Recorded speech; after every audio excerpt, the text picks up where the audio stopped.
ஆண்டவருடைய நாமம் மையப்படுவதாக. பரலோக பிதாவே, இந்த வேளையிலும் கர்த்தர் நீர் எங்களோடு நடந்து கிருபையாய் இறங்கி வருவதற்காக ஸ்தோத்திரம். இந்த வேதவாசி நிகழ்ச்சியை எங்களுக்கு ஆசீர்வதித்து தாரும் ஆண்டவரே.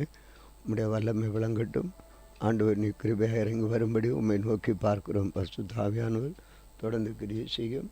உமக்கே மகிமையும் கனவும் செலுத்துகிறோம். இயேசு கிறிஸ்துவ நாமத்தில் வேண்டிக் கொள்கிறோம் பிதாவே, ஆமென். அன்பு நேயர்களே, இந்த வேதவாசி நிகழ்ச்சிக்காக உங்களை அழைப்பதிலே மிக்க மகிழ்ச்சி அடைகிறோம். தொடர்ந்து நீங்கள் இதை கேட்டு நீங்கள் இதை பயன்பெறுங்கள். வேதம் கையில் இல்லாவிட்டாலும் ஒரு நாள் நீங்கள் இதைகளை கேட்பீர்களானால் இப்படி தொடர்ந்து ஓராண்டிலே இந்த வேதத்தை வாசித்து முடிப்பீர்கள். அது மாத்திரமல்ல, எப்பொழுதுமே இது உங்களுடைய கரங்களிலே செல் இருக்கிறதுனாலே நீங்கள் எந்த நேரத்திலும் இதை போட்டு கேட்டுக்கொண்டே இருக்கலாம். வேதத்தை கையில் எடுக்க வேண்டிய ஒரு சூழ்நிலை இல்லாத நேரங்களிலும் இது உங்களுக்கு பயன்பாட்டுக்கு வரும். கர்த்தர் உங்களை ஆசீர்வதிப்பாராக. பலவீன நேரங்களிலும் இதை நீங்கள் போட்டு கேட்கலாம், உங்களுக்கு ஆறுதல் உண்டாகும். அதே போல் துக்கம், துயரங்கள் இந்த நேரங்களிலும் இதை போட்டு கேட்பீர்களானால் உங்களுக்கு ஆறுதல் உண்டாகும். இந்த நாட்களிலும் பாருங்கள், ஆண்டவர் ராஜாக்களுக்கு செய்த காரியங்கள் இப்படி ஒவ்வொன்றும் ஆசீர்வாதமான வார்த்தைகளாக இருக்கும். கர்த்தருடைய மகிமை உண்டாவதாக. இன்றைக்கு நாம் வாசிக்க வேண்டிய வேத பகுதி 2 நாளாகமத்தின் புத்தகம் 19ஆம் அதிகாரம். யூதாவின் ராஜாவாகிய யோசபாத் எருசலேமில் தன் வீட்டிற்கு சமாதானத்தோடு திரும்பி வந்தான். அப்பொழுது ஆனானியின் குமாரனாகிய யெகூ என்னும் ஞானதிஷ்டிக்காரன் புறப்பட்டு அவனை சந்தித்து ராஜாவாகிய யோசபாத்தை நோக்கி, துன்மார்க்கனுக்கு துணை நின்று கர்த்தரை பகைக்கிறவர்களை நீர் சிநேகிக்கலாமா? இது நிமித்தம் கர்த்தருடைய கடுங்கோபம் உண்மையில் வர இருந்தது. ஆகல நீர் விக்கிரக தோப்புகளை தேசத்தை விட்டு அகற்றி தேவனை தேட உம்முடைய இருதயத்தை நேராக்கின விஷயத்தை நன்மையான காரியங்கள் உம்மிடத்தில் காணப்பட்டது உண்டு என்றார்.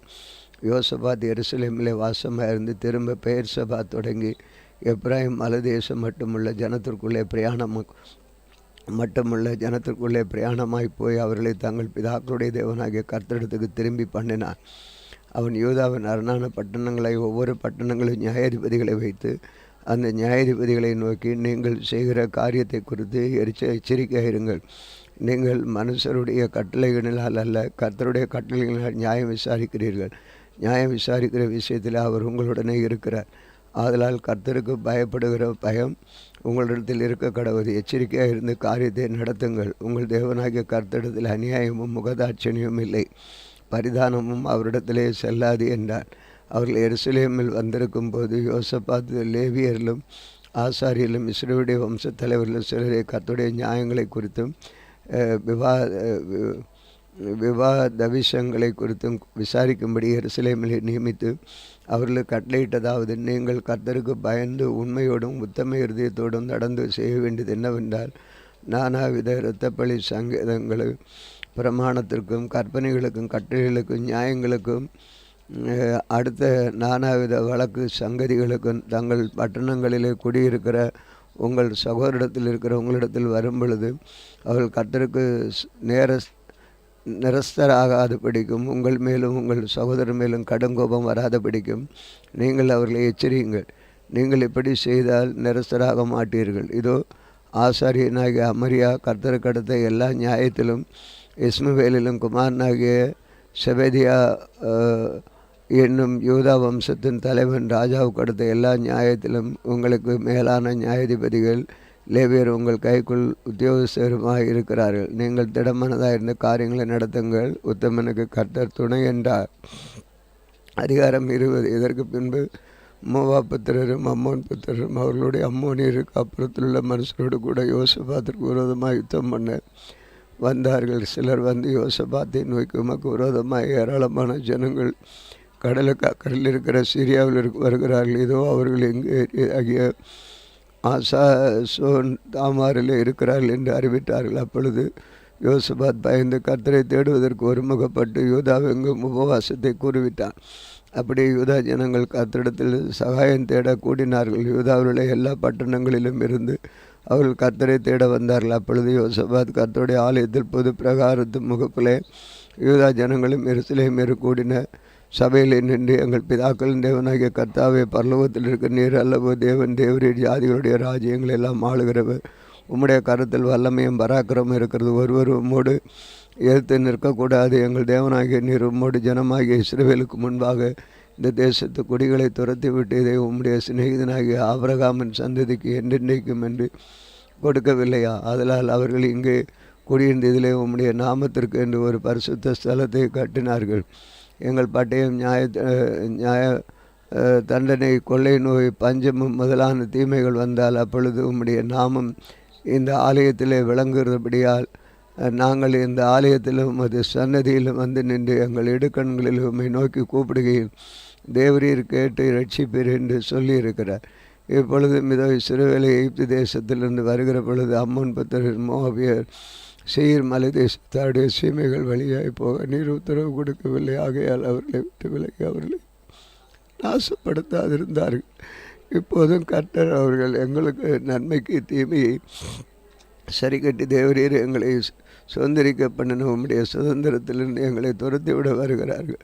எங்கள் தேவனே, அவர்களை நியாயந்திருக்க மாட்டீரோ? எங்களுக்கு விரோதமாக வந்த இந்த ஏராளமான கூட்டத்திற்கு முன்பாக நிற்க எங்களுக்கு பலன் இல்லை.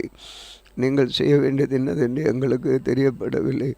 ஆகையால் எங்கள் கண்கள் உண்மையை நோக்கி கொண்டிருக்கிறது என்றார். யூதா கோத்திரத்தார் அனைவரும் அவர்கள் குழந்தைகளும் அவர்கள் பெண் ஜாதிகளும் அவர் குமாரும் கூட கர்த்தருக்கு முன்பாக நின்றார்கள். அப்பொழுது சபை நடுவில் இருக்கிற மத்தனியாவின் குமாரன் ஏலின் மகனான பெனாயாவுக்கு பிறந்த சகரியாவின் புத்திரன் யாகாசியல் என்னும் ஆசாப்பின் புத்திரல் ஒருவனான லேவி உன்மேல் கர்த்தருடைய ஆவி இறங்கினதால் அவன் சொன்னது, சகல யூதா கோத்திரத்தார் எருசலேமின் குடிகளை ராஜாவாகிய யோசபாத்தே கேளுங்கள். நீங்கள் அந்த ஏராளமான கூட்டத்திற்கு பயப்படாமலும் கலங்காமலும் என்று கர்த்தர் உங்களுக்கு சொல்லியிருக்கிறார்.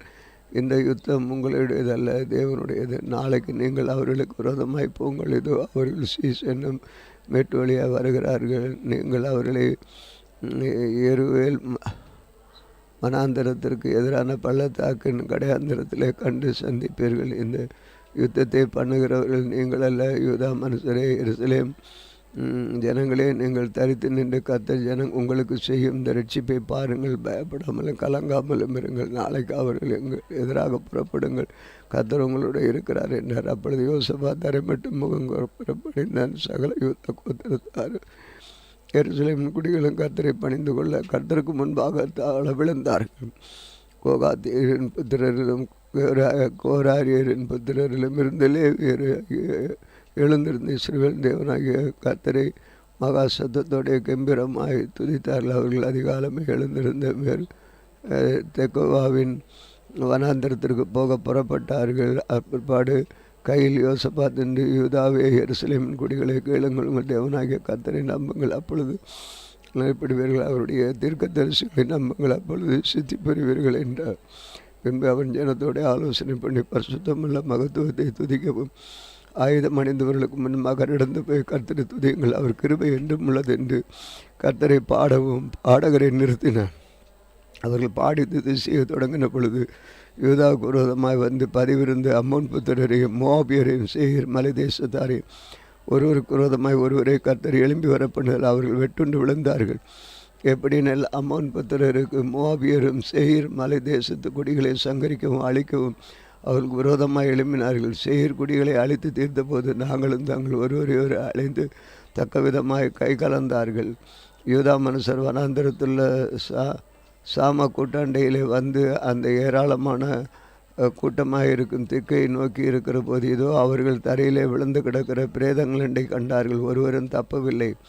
யோசபாத்திலும் அவர்களுடைய ஜனங்களும் அவர்கள் உடைமைகளை கொள்ளையிட வந்தபோது அவர்கள் கண்ட ஏராளமான பொருட்களும் பிரேதங்களிலிருந்து உரிந்து போட்ட ஆடை ஆபரணங்களிலும் தங்கள் எடுத்துக்கொண்டு போகக்கூடாது இருந்தது. 3 நாளாய் கொள்ளையிட்டார்கள். அது அவ்வளவு மீதியாக இருந்தது. 4ஆம் நாளிலே பெரக்காவிலே கூடினார்கள். அங்கே கர்த்தருக்கு ஸ்தோத்திரம் செலுத்தினார்கள். ஆதலால் அவ்விடத்திற்கு இந்நாள் வரையில் இருக்கிற பெராக்கா என்னும் பெயர் தனித்தார்கள். பின்பு கர்த்தர் அவர்களை சத்துருக்களின் மேல் கழிவுற செய்யபடியால் யூதா மனுஷர் யாவரும் எருசலேம் ஜனங்களும் அவர்களுக்கு முன்னாலே யோசபாத்தும் மகிழ்ச்சியோடு எருசலேமுக்கு திரும்பினார்கள். அவர்கள் தம்பங்களோடு சுரமண்டலங்களும் பூரிகளோடும் எருசலேம் இருக்கிற கர்த்தருடைய ஆலயத்துக்கு வந்தார்கள்.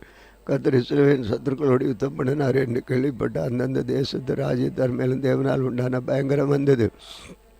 விதமாக தேவன் சுற்றுப்புறத்தாரில் யுத்தமில்லாத இளைப்பாறுதலை அவனுக்கு கட்டளையிட்டதினால் யோசபாத்தின் ராஜ்யபாரம் அமெரிக்கா இருந்தது. யோசபாத் யூதாவை அரசாண்டான். அவன் ராஜாவாகிற பொழுது 35 வயதாயிருந்து 25 வருஷம் எருசலேமில் அரசாண்டான். சில்சியின் குமார்த்தியாகிய அவனுடைய தாயின் பேர் அசுபாள். அவன் தன் தகப்பனாகி ஆசாபின் வழியிலே நடந்து அதை விட்டு விலகாதிருந்து கர்த்தருடைய பார்வைக்கு செம்மையானதை செய்தான். ஆனாலும் மேடைகள் தகர்க்கப்படவில்லை. ஜனங்கள் தங்கள் இருதயத்தை தங்கள் பிதாக்களின் தேவனுக்கு முன்பாக நேராக்கி இருந்தார்கள். யோசபாத்தின் ஆதி அந்தமான மற்ற வர்த்தமானங்கள் இஸ்ரவேல் ராஜாக்களின் புத்தகத்தில் கண்டிருக்கிற ஆனானின் குமாரன் ஏகூரின் வசனங்களில் எழுதியிருக்கிறது. அதற்கு பின்பு யோதாவின் ராஜாவாகிய யோசபாத் பொல்லாப்பு செய்கிறவனாகிய அகசியா என்னும் இஸ்ரவேலின் ராஜாவோடைய தோழமை பண்ணினான். தர்சீசுக்கு போகும்படிக்கு கப்பல்களை செய்ய அவருடனே கூடிக்கொண்டார்கள். அப்பொழுது ஏசியன் பேரில் கப்பல்களை செய்தார்கள். மரேசா ஊரனாகிய நொதாயாவின் குமாரனான எலியசர் யோசபாத்திற்கு விரோதமாக தீர்க்க தரிசனம் சொல்லி, நீர் அகசியாவோடைய கூடிக்கொண்டபடியினால் கர்த்தர் உம்முடைய கிரிகளை முறித்து போட்டார் என்றான். அந்த கப்பல்கள் உடைந்து போயிட்டு அவர்கள் தர்சீசுக்கு போகக்கூடாமற் போயிட்டு.